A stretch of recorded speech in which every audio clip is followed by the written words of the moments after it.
Hello and welcome to our channel solo tales. और आज मैं कोई मूवी नहीं बल्कि शर्लॉक होम्स टीवी सीरीज के दो सबसे खास एपिसोड्स को एक्सप्लेन करूंगी, जिसकी एंडिंग आपका सर घुमा देगी। और अगर आपको ये एपिसोड्स पसंद आए तो मैं अगली बार इसी सीरीज के बाकी एपिसोड्स को भी एक्सप्लेन करने की कोशिश करूंगी, जो कि हिंदी में अवेलेबल नहीं है। तो चलिए अब ज्यादा देरी ना करते हुए शुरू करते हैं मूवी की बेसिक प्लॉट लाइन। एपिसोड की स्टार्टिंग में हम एक सुनार को देखते हैं जो किसी बच्चे का पीछा करते हुए डॉक्टर रॉयलेट की जमीन में चला आता है। डॉक्टर रॉयलेट एक काफी गुस्सैल किस्म का घमंडी आदमी था। सुनार रॉयलेट को बताता है कि उसकी तरफ का एक छोटा बच्चा उसके घोड़े की नाल चुराकर भागा है। तब रॉयलेट कहता है, ये सब मेरे मेहमान हैं, तुम्हारी हिम्मत कैसे हुई मेरे मेहमानों पर चोरी का इल्जाम लगाने की। वो सुनार कहता है, आप मुझे उस लड़के को सौंप दीजिए, मैं अभी उसकी चोरी साबित कर दूंगा। लेकिन रॉयलेट ऐसा नहीं करने देता और सुनार को अपनी जमीन से वापस चले जाने कहता है। तो इस पर दोनों के बीच हाथापाई होती है, जिसमें रॉयलेट सुनार को पानी में फेंक देता है। इस गांव में रॉयलेट अपनी बेटी हेलेन के साथ एक ही घर में रहता था। हेलेन एक काफी अच्छी लड़की थी, लेकिन रॉयलेट उसके साथ भी सख्ती से पेश आता था और इसलिए हेलेन धीरे धीरे रॉयलेट से घबराने लगी थी। आगे उसी रात हेलेन देखती है कि उसके कमरे का एक हिस्सा काफी टूटा हुआ है। यही बात हेलेन रॉयलेट को जाकर बताती है। तब रॉयलेट कहता है, तुम्हारी कमरे में मरम्मत का काम चालू है और इसलिए आज तुम अपनी बहन के कमरे में सोओगी। लेकिन हेलेन इस पर मना करने लगती है, क्योंकि उसी कमरे में उसकी बहन का मर्डर हुआ था। लेकिन रॉयलेट के जोर डालने पर हेलेन को अपनी बहन के ही कमरे में सोने जाना पड़ता है। हेलेन सोने से पहले कमरे के सारे खिड़की दरवाजे बंद कर देती है। लेकिन रात को अचानक हेलेन को सीटी की आवाज सुनाई देती है, जिसे सुन हेलेन रात भर घबराहट से सो नहीं पाती। अगली सुबह हम शर्लॉक होम्स को देखते हैं, जो अपने साथी वॉटसन को जल्दी उठने कहता है, क्योंकि उनसे मिलने उनकी एक क्लाइंट आई थी।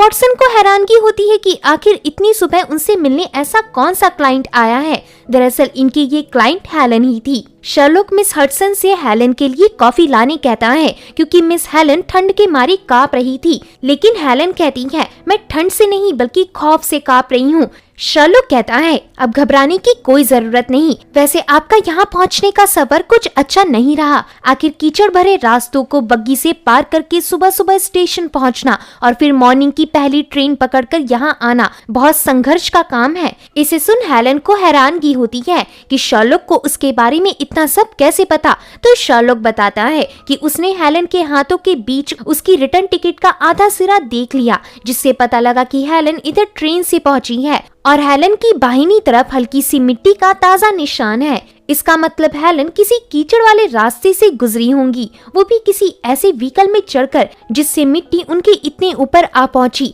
और ऐसा एकमात्र व्हीकल सिर्फ बग्गी ही है। शर्लॉक के इस ऑब्जर्वेशन को देख हेलेन को यकीन हो जाता है कि सिर्फ शर्लॉक होम्स ही उसकी इस परिस्थिति में मदद कर सकती हैं। हेलेन शर्लॉक को बताती है, मेरा नाम हेलेन है और मैं अपने सौतेले फादर अंकल रॉयलेट के साथ रहती हूँ। अंकल रॉयलेट अपनी जवानी में डॉक्टरी पढ़ाई करने इंडिया गए थे और वहीं उनकी मुलाकात मेरी मॉम मिस ग्रेंजर से हुई। मिस ग्रेंजर एक अमीर खानदान की विधवा थी, जिस कारण उनके पास पैसों की कोई कमी नहीं थी। रॉयलेट ने ग्रेंजर यानी मेरी मॉम से दूसरी शादी की और इस तरह जब मैं और मेरी बड़ी बहन जूलिया काफी कम उम्र के थे, तभी रॉयलेट हमारा सौतेला बाप बन गया और हम चारों इंडिया से वापस इंग्लैंड लौट आए। लेकिन इंग्लैंड आते ही मॉम की एक्सीडेंट में हत्या हो गई। मुझे आज तक ऐसा शक है कि वो एक्सीडेंट जानबूझकर अंकल रॉयलेट ने ही करवाया था। खैर, इस हादसे के बाद से अंकल रॉयलेट एकदम से बदल गए। उन्होंने कमरे में अकेले रहना शुरू कर दिया और उनका स्वभाव पूरी तरह बदलकर बिल्कुल किसी जानवर जैसा हो गया।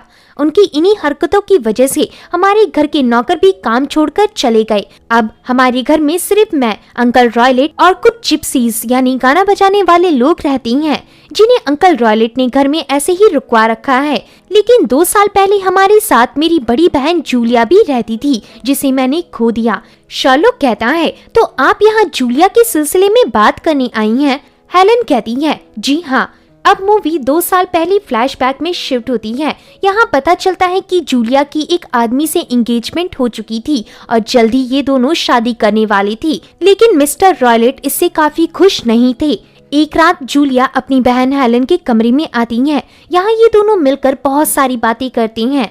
तभी हेलन नोटिस करती है कि जूलिया किसी चीज को लेकर परेशान थी। तो जूलिया बताती है कि उसे आखिरी कुछ रातों से एग्जैक्ट सुबह के 3 बजे किसी धीमी सी सीटी की आवाज सुनाई देती है। तो हेलन कहती है शायद वो आवाज ही नाचने वाले लोग निकालते होंगे, आप इसकी चिंता मत कीजिए। ऐसा कहकर हेलन जूलिया को उसके कमरे में वापस भेज देती है। लेकिन उस रात हेलन को भी किसी दुर्घटना के होने का आभास हो रहा था कि तभी हेलन को बाहर से जूलिया के चिल्लाने की आवाज आती है और जब हेलन वहां जाकर देखती है तो यहाँ जूलिया की हालत काफी खराब थी और वो ठीक से चल नहीं पा रही थी। तभी जूलिया नीचे गिरकर हेलन से आखिरी शब्द कहती है, वो धब्बे वाला पट्टा। इतने में वहाँ शोर सुनकर मिस्टर रॉयलेट आ जाता है और जूलिया रॉयलेट की बाहों में ही दम तोड़ देती है। ये सारी कहानी बताने के बाद हेलन कहती है जूलिया की मौत से मैं बहुत हैरान हूँ क्योंकि जूलिया हमेशा अपना कमरा बंद करके सोती थी। दरअसल हमारी जमीन के अंदर अंकल रॉयलेट ने बहुत सारे जंगली जानवर पाल रखे हैं, तो इसलिए हम खिड़की दरवाजे लॉक करके ही सोते हैं। तो ऐसे में नामुमकिन है कि कोई आदमी जूलिया के कमरे में जाकर उसकी हत्या कर डाले। वॉटसन और शर्लॉक थ्योरी लगाती हैं कि जूलिया को सोने जाने से पहले खाने में जहर दिया गया होगा या फिर कातिल पहले ही जूलिया को मारने उसके कमरे में घात लगाकर बैठा होगा। हेलन बताती है डॉक्टरों ने इसकी जांच की और पाया कि जूलिया के शरीर में जहर का एक कतरा तक मौजूद नहीं था और न ही जूलिया के कमरे में किसी दूसरे आदमी के घुसने या मारपीट करने के निशान थे। तो हो ही नहीं सकता कि जूलिया के कमरे में पहले से कोई छिपा हुआ था। खैर 2 साल बीत गए और मैंने इस हादसे से उभरने की कोशिश की, लेकिन कल रात कंस्ट्रक्शन की वजह से मुझे अपनी बहन जूलिया के कमरे में सोना पड़ा और तभी मैंने उसके कमरे में ठीक जूलिया की तरह ही सीटी की आवाज सुनी और ऐसा एहसास हुआ कि कोई कमरे में घुसने की कोशिश कर रहा है। लेकिन जब मैंने लैंप जलाया तो पूरा कमरा खाली था। इस हादसे ने मुझे डरा दिया और अब मैं सीधा आपके पास मदद मांगने आई हूँ। मिस्टर होम्स, मेरी भी हालत वही है जो 2 साल पहले जूलिया की थी, क्योंकि मैं भी बहुत जल्द एक लड़के से शादी करने वाली हूँ। प्लीज मुझे आने वाले खतरे से बचाएं। होम्स कहता है आप बिल्कुल सही जगह आई हैं। ऐसा कहकर होम्स हेलन की कलाई में घाव का निशान देखकर कहता है आपके अंकल बहुत सख्त मिजाज के मालूम होते हैं। हेलन बताती है उनका गुस्सा बहुत भयानक है। शर्लॉक कहता है मुझे अभी आपके अंकल की बहुत सारी डिटेल्स चाहिए और मैं आपके घर को एक बार देखना भी चाहता हूँ, तो जब भी मिस्टर रॉयलेट घर में ना हो मुझे बुला लीजिए। तो हेलन शर्लॉक से आज शाम को उनके घर आने का कहती है क्योंकि उस वक्त रॉयलेट काम से बाहर जाते हैं। तभी हेलन के जाने के थोड़ी देर बाद ही इनके कमरे में मिस्टर रॉयलेट गुस्से से आ धमकता है। दरअसल रॉयलेट को हेलन के रूम से शर्लॉक होम्स से जुड़े कुछ टेलीग्राम्स मिले थे और इससे उसे समझ आ गया था कि हेलन शर्लॉक से मशवरा लेने इधर आई थी। इधर रॉयलेट शर्लॉक को धमकी देता है कि तुम मेरे मामले से दूर रहो, मैं एक बहुत खतरनाक आदमी हूँ। ऐसा कहकर रॉयलेट एक मोटी सी छड़ को पूरी तरह मोड़कर वहाँ से चला जाता है। रॉयलेट के जाने के बाद शर्लॉक छड़ उठाते हुए कहता है मुझे ये आदमी काफी इंटरेस्टिंग लगा। ऐसा कहकर शर्लॉक उस मुड़े हुए छड़ को फिर से सीधा कर देता है और वॉटसन से बोलता है कि ये केस काफी खतरनाक जाएगा, इसलिए अपनी रिवॉल्वर अभी से साथ रख लो। आगे शर्लॉक और वॉटसन मिस हेलन के घर पहुंचने के लिए ट्रेन से सफर कर रहे थे। इस दौरान शर्लॉक वॉटसन को बताता है कि मैंने कोर्ट जाकर हेलन की मां की वसीयत के बारे में पता किया, तो पता चला कि हेलन की मां ने मरने से पहले 1100 यूरोज रॉयलेट के नाम छोड़कर गई थी, लेकिन रॉयलेट की गंदी आदतों और फिजूल खर्ची की वजह से उसके पास घटकर सिर्फ 400 यूरोज ही बचे हैं। पर वसीयत के अनुसार वो बचे हुए पैसे भी रॉयलेट के नहीं बल्कि उसकी सौतेली बेटी हेलन और जूलिया के हैं, जो रॉयलेट को उनकी शादी के वक्त देने पड़ेंगे और इन्हें देते ही रॉयलेट पूरी तरह कंगाल हो जाएगा। वॉटसन कहता है मैंने भी रॉयलेट के उन स्टूडेंट से जाकर पूछा जो उसके साथ डॉक्टर की पढ़ाई कर रहे थे। उन्होंने बताया कि रॉयलेट जवानी में और ज्यादा गुस्सैल था। उसने एक बार अपने बटलर को उसके कमरे में चोरी करते हुए रंगे हाथों पकड़ लिया और तब तक उसे छड़ी से मारता रहा जब तक उसकी मौत नहीं हो गई। इसी हत्या के इल्जाम से रॉयलेट अपनी वाइफ के साथ इंडिया छोड़कर यहाँ इंग्लैंड में बसने आया था। इसका मतलब रॉयलेट सच में एक बहुत ही खतरनाक आदमी है। आगे शर्लॉक और वॉटसन हेलन के घर पहुंचती हैं। यहाँ रॉयलेट की गैर मौजूदगी में इन्हें पूरा वक्त मिलता है अपनी तहकीकात करने का। शर्लॉक देखता है कि मिस जूलिया की खिड़की इतनी मजबूत थी कि उसे तोड़कर अंदर घुस पाना बस के बाहर था। आगे इसके बाद शर्लॉक कमरे के अंदर की तहकीकात करता है। इधर शर्लॉक की नजर एक बड़ी सी रस्सी पर पड़ती है। मिस हेलन बताती है कि इस रस्सी के खींचते ही एक जोर की घंटी बजती है जिसे इमरजेंसी के लिए टांगा गया था, लेकिन जब शर्लॉक इस घंटी को बजाता है तो कोई आवाज नहीं आती। इसका मतलब किलर ने इस रस्सी को पहले से ही काटा हुआ था और जूलिया का मर्डर एक सोचा समझा मर्डर था। शर्लॉक ये भी देखता है कि वो रस्सी वेंटिलेटर से जुड़ी हुई थी और ये वेंटिलेटर रॉयलेट के कमरे से गुजरता था। आगे शर्लॉक रॉयलेट के कमरे में जाकर अच्छे से छानबीन करता है और निकलते वक्त हेलन को बताता है कि मैं और वॉटसन यहीं सामने के शेड में मौजूद रहकर नजर रखेंगे। और हाँ, अगर आपको अपनी जिंदगी प्यारी है तो आज रात जूलिया के कमरे में मत सोना, लेकिन हाँ, जूलिया के कमरे में जाकर उसकी खिड़की खुली छोड़कर एक लैंप जला देना। इस सिग्नल को सामने से देखते ही हम जूलिया के कमरे में दाखिल होंगे। वहीं इस दौरान आप अपने पुराने कमरे में छिपे रहना। आज रात किलर के इस मास्टर प्लान का राज खुलने वाला है। आगे रात के समय शर्लॉक और वॉटसन एक शेड में छिपे हुए हेलन के सिग्नल का वेट कर रहे थे।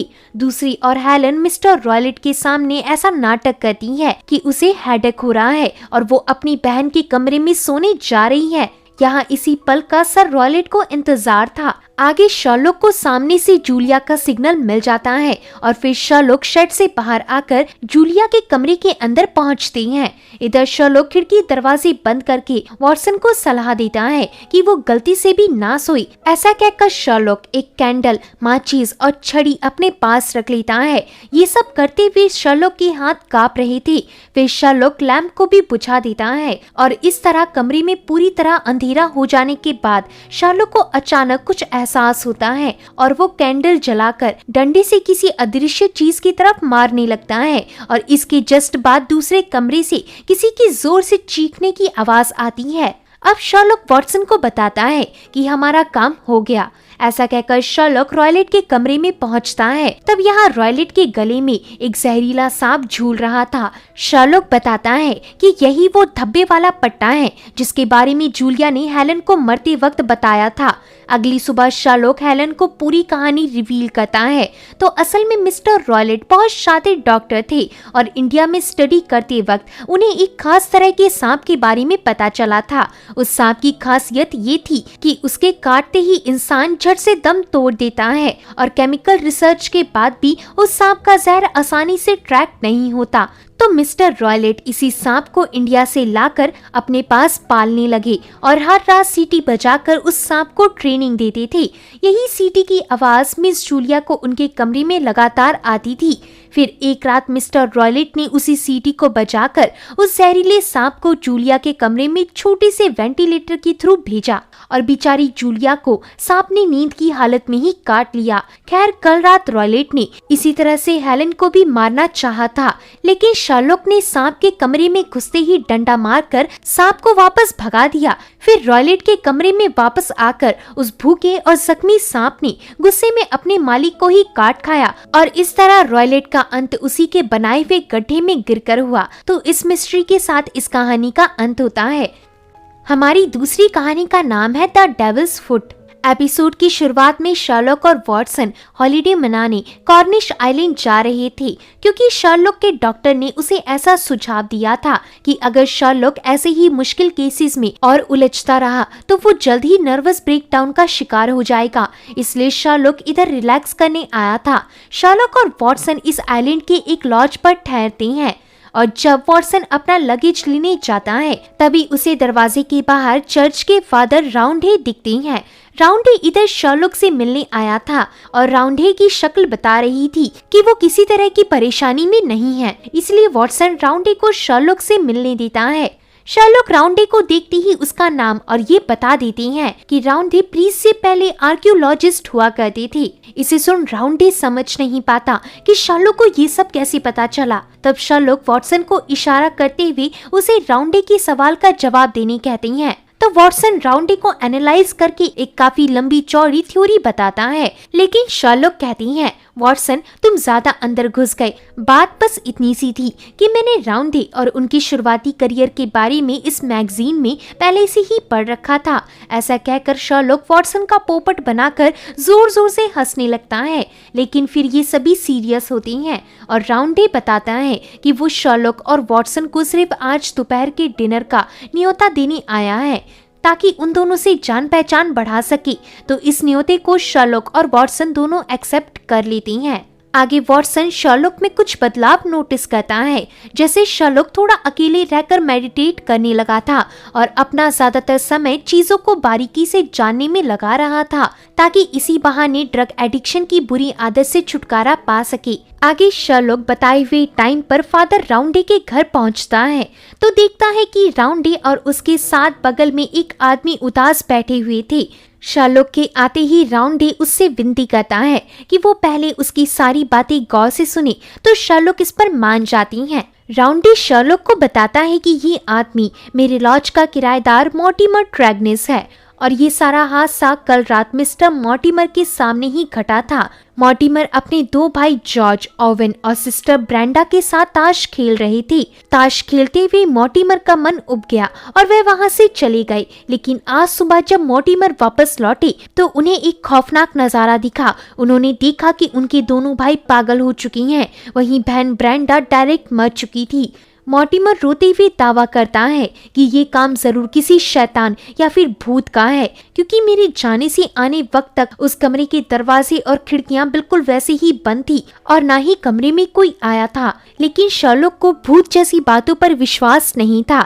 शर्लॉक कहता है, क्या उस घर में आप लोगों के अलावा कोई और मौजूद था? मॉर्टिमर बताता है, जी हाँ, एक थी, मिस पॉटर। वह उस घर की कुक है, लेकिन वह ताश खेलने के दौरान ही छुट्टी लेकर यहाँ से चली गई थी और तब तक मेरे भाई बहन सही सलामत थे। ऐसा कहते वक्त मॉर्टिमर को एक खास बात याद आती है और वो बताता है कि ताश खेलते वक्त मेरे बड़े भाई जॉर्ज खिड़की की तरफ अजीब निगाहों से देख रहे थे और इसलिए मैं भी खिड़की की तरफ मुड़ा। मुझे खिड़की के उस पार कुछ हिलते हुए दिखा, लेकिन मैं ठीक से नहीं देख पाया कि वो चीज क्या थी। यहाँ केस की इस इंफॉर्मेशन को जानकर वॉटसन और शर्लॉक यहाँ से निकल जाती हैं। रास्ते में वॉटसन शर्लॉक को ट्रैगनेस परिवार का इतिहास बताता है। असल में मॉर्टिमर ट्रैगनेस और उसके तीनों भाई बहन एक लोहे की खदान में काम करते थे, लेकिन एक दिन इन्हें इस बिजनेस से जबरदस्त फायदा हुआ और ये चारों एकदम से अमीर हो गए। पर अमीर बनने के बाद भी इनके बीच पैसों के बंटवारे को लेकर कोई लड़ाई नहीं हुई और चारों में इक्वली पैसों का बंटवारा हुआ। तभी इनके सामने से एक बग्गी गुजरती है और ये दोनों देखती हैं कि उस बग्गी में मॉर्टिमर के दोनों भाइयों को असाइलम ले जाया जा रहा था। आगे शर्लॉक और वॉटसन क्राइम सीन वाले घर में पहुंचते हैं। इधर इनकी तहकीकात में मदद करने के लिए मॉर्टिमर भी मौजूद रहता है। यहाँ शर्लॉक को खिड़की से कोई ऐसे निशान नहीं मिलते जिससे पता चले कि बाहर से कोई आदमी अंदर घुसा था। इसके बाद मॉर्टिमर इन्हें वो लोकेशन बताता है जहाँ उसने उस आदमी की झलक देखी थी। तो होम्स इस दूरी को नापने के चक्कर में गलती से मॉर्टिमर से टकरा जाता है और माफी मांगते हुए उसका शू साफ करने लगता है। ये चीज मॉर्टिमर को काफी अजीब लगी थी। अब शर्लॉक कमरे के अंदर की तहकीकात करने के लिए उसी कुर्सी में बैठता है जिसमें आखिरी बार जॉर्ज बैठा हुआ था। शर्लॉक का अनुमान था कि जो आदमी जॉर्ज को खिड़की से नजर आया था वो कम से कम 6 फीट का रहा होगा। तभी कमरे में राउंडे घर की कुक मिस पॉटर को लाता है और यहाँ पॉटर के बयान के साथ हम फ्लैशबैक का वो सीन देखते हैं जिनमें ये चारों ताश खेल रहे थे और ठंड बढ़ती जा रही थी, इसलिए मिस पॉटर चिमनी की आग बढ़ा देती है। तभी मॉर्टिमर बीच में गेम छोड़कर जाने लगता है क्योंकि उसके सोने का वक्त हो गया था। तब मॉर्टिमर के तीनों भाई बहन उससे जिद करने लगती हैं कि मॉर्टिमर कम से कम आखिरी गेम खेल कर जाए, लेकिन मॉर्टिमर अपने रूटीन का पक्का था, इसलिए वो इनके लाख रोकने के बाद भी वहाँ से चला जाता है। फिर अगली सुबह जब मिस पॉटर दरवाजा खोलकर अंदर पहुंचती है तो उन्हें देखने मिलता है कि दोनों भाई पागल हो चुके थे और ब्रेंडा मर गई थी। आगे शर्लॉक ब्रेंडा की लाश की जांच करता है तो उसे ब्रेंडा के गले में एक अजीब लॉकेट दिखाई देता है जिसका साइज मात्र एक अंगूठी के जितना था। इसके बाद शर्लॉक पहाड़ों में बैठकर वॉटसन को अब तक की सारी तहकीकात बताता है और यहाँ हमें पता चलता है कि शर्लॉक जानबूझकर मॉर्टिमर से टकराया था ताकि उसका जूता साफ करने के बहाने उसके फुटप्रिंट हथिया सके। शर्लॉक बताता है जब मॉर्टिमर बारिश की रात यानी मर्डर वाले दिन अपने लॉज लौटा था तो उसके फुटप्रिंट जमीन में ही छप गए थे। उसके फुटप्रिंट से मुझे पता चला कि वो क्राइम सीन से निकलकर उस रात डायरेक्ट अपने घर गया था और इस बीच ना ही वो वापस आया और ना ही किसी जगह रुका। वॉटसन कहता है यानी मॉर्टिमर की बात सच थी। उन तीनों की ये हालत किसी 6 फुट वाले बाहर के आदमी ने की है। लेकिन यहाँ ना जाने क्यों शर्लॉक का मन बार बार कह रहा था कि मॉर्टिमर ही अपने भाई बहनों का कातिल है और उसने उन तीनों का मर्डर उनकी जायदाद हड़पने के लिए किया था। तभी ये दोनों अपने पास फेमस डॉक्टर लायनल स्टैंड को देखती हैं। फेमस होने के कारण शर्लॉक भी लायनल को जानता था। लायनल शर्लॉक को बताता है कि जिस फैमिली के साथ ये घटना हुई है वे तीनों उसके दूर वाले कजन्स थे। इसलिए लायनल शर्लॉक से जानना चाहता था कि उन तीनों के केस की तहकीकात कहाँ तक बढ़ी। लेकिन शर्लॉक लायनल को घुमा फिरा कर केस के बारे में एक भी डिटेल नहीं बताता, जिससे मायूस होकर लायनल वहाँ से जाने लगता है। तभी वॉटसन को एहसास होता है कि लायनल पूरी तरह 6 फीट का था। तभी अगले दिन राउंडी बहुत घबराहट के साथ शर्लॉक के घर पहुंचता है। असल में इधर मॉर्टिमर का भी ब्रेंडा की तरह मर्डर हो गया था, यानी जिस पर शर्लॉक का सबसे ज्यादा शक था वही खुद मारा गया और ये सारी वारदात राउंडी के किराए वाले मकान में हुई थी। तो यहाँ शर्लॉक इस मकान को अच्छे से एनालाइज करता है और शर्लॉक की जुबान में बस एक ही सवाल था कि इस खिड़की को इधर किसने खोला। राउंडी बताता है मेड ने, क्योंकि उन्हें अंदर घुटन हो रही थी। तो इससे शर्लॉक को पूरी गुत्थी समझ आने लगती है। आगे शर्लॉक बाहर के देश से एक पार्सल अपने पास मंगवाता है। शर्लॉक इस पार्सल से एक तरह का एक्सपेरिमेंट कंडक्ट करने वाला था और इधर शर्लॉक ने वॉटसन को बुला रखा था ताकि अगर शर्लॉक को एक्सपेरिमेंट में कुछ हो जाए तो वॉटसन उसे बचा ले। शर्लॉक एक्सपेरिमेंट से पहले वॉटसन को बताता है कि मॉर्टिमर और उसके सिबलिंग्स तीनों जहाँ मरे थे वहाँ का एटमॉस्फेयर बिल्कुल धुएं वाला था। जरूर किलर ने ताश खेलने से पहले कोई जहरीली चीज चिमनी में फूंक रखी थी और चिमनी के जलते ही उस जहर का धुआं चारों ओर फैल गया, जिससे तीनों भाई बहन पागल हो उठे। लेकिन ब्रेंडा धुएं के बहुत करीब थी, जिस कारण तीनों में से सिर्फ ब्रेंडा ही मारी गई और इस बात पर भी कोई शक नहीं है कि मॉर्टिमर को भी उस धुएं से मारा गया है। ऐसा कहकर शर्लॉक एक ब्राउनिश पाउडर को लैंप के अंदर डालता है। असल में यही पाउडर वो जहर था जिससे सबकी मौत हुई थी। इसे डालते ही शर्लॉक के दिमाग में अजीब से डिस्टर्बिंग सपने आने लगते हैं और इससे शर्लॉक पागल होने लगता है। लेकिन वॉटसन सही समय पर शर्लॉक को कमरे से बाहर ले आया था, जिस कारण शर्लॉक की हालत वापस नॉर्मल हो जाती है। आगे शर्लॉक अपने कमरे में अचानक डॉक्टर लायनल को इनवाइट करता है। लायनल बहुत गुस्से में था क्योंकि उसे थोड़ी देर में बोट पकड़कर आइलैंड से निकलना था। तब शर्लॉक बताता है हथियारा हमेशा जल्दी में ही रहता है। लायनल कहता है तुम्हारा मतलब क्या है? शर्लॉक जवाब देता है जब तुम हमसे पहली बार मिले थे और मिलते ही केस के बारे में पूछा था तो तभी से मुझे तुम पर शक हो गया था और इसीलिए मैंने तुम्हारा रास्ते भर पीछा किया। मैंने तुम्हें बहुत तेजी से अपने घर से निकलकर मॉर्टिमर के लॉज की तरफ बढ़ते देखा। रास्ते में तुमने पहाड़ी से हल्की फुल्की मिट्टी उठाई और मॉर्टिमर के घर पहुंच गए। यहाँ तुमने मिट्टी को मॉर्टिमर के कमरे में फेंका, जिससे मॉर्टिमर की नींद खुली और उसने बाहर आकर लायनल को देखा। लायनल कहता है मुझे तुमसे एक जरूरी बात करनी है, लेकिन मॉर्टिमर बताता है कि उसकी हाउसकीपर बाहर का दरवाजा बंद करके चली गई है। पर फिर भी लायनल ने जिद की, जिसके बाद मॉर्टिमर ने खिड़की से लायनल को अपने कमरे में दाखिल करवाया और वहां पर लायनल ने मॉर्टिमर की जान ले ली। लेकिन इतनी परफेक्ट प्लानिंग में लायनल अपने जूतों के प्रिंट्स मिटाना भूल गया और वही जूते लायनल ने अभी पहने हुए हैं। इसे सुन लायनल गुस्सा हो उठता है। तभी शर्लॉक लायनल के सामने ब्रेंडा की रिंग रखकर बताता है ये रिंग तुमने ही ब्रेंडा को गिफ्ट की थी ना। तो इस रिंग को देख लायनल इमोशनल होकर इन्हें सारी सच्चाई बताने राजी हो जाता है। लायनल बताता है कि वो और ब्रेंडा आपस में प्यार करते थे। इन दोनों का रिश्ता काफी आगे बढ़ चुका था, लेकिन क्योंकि लायनल पहले से ही शादीशुदा था और एक लॉ के मुताबिक लायनल अपनी पिछली पत्नी से डाइवोर्स लिए बगैर ब्रेंडा से शादी नहीं कर सकता था, इसलिए दोनों ने शादी नहीं की और काफी समय के लिए एक दूसरे से अलग हो गए, ताकि किसी दिन लायनल की वाइफ उसे डिवोर्स दे दे और लायनल ब्रेंडा से शादी कर सके। खैर, ब्रेंडा के अलावा लायनल की दोस्ती मॉर्टिमर से भी थी। लायनल ने आखिरी बार मॉर्टिमर को वेस्ट अफ्रीका से लाया हुआ अनोखा जहर डेविल्स फूड दिखाया था। लायनल मॉर्टिमर को बताता है कि ये जहर इंसान के दिमाग में घुसकर उसे पागल बना सकता है और अगर इसका अधिक इस्तेमाल किया गया तो उस आदमी की मौत भी हो सकती है। लेकिन इस जहर की एक खासियत है कि इस जहर को फिलहाल मेडिकल साइंस वाले भी ट्रैक नहीं कर सकती।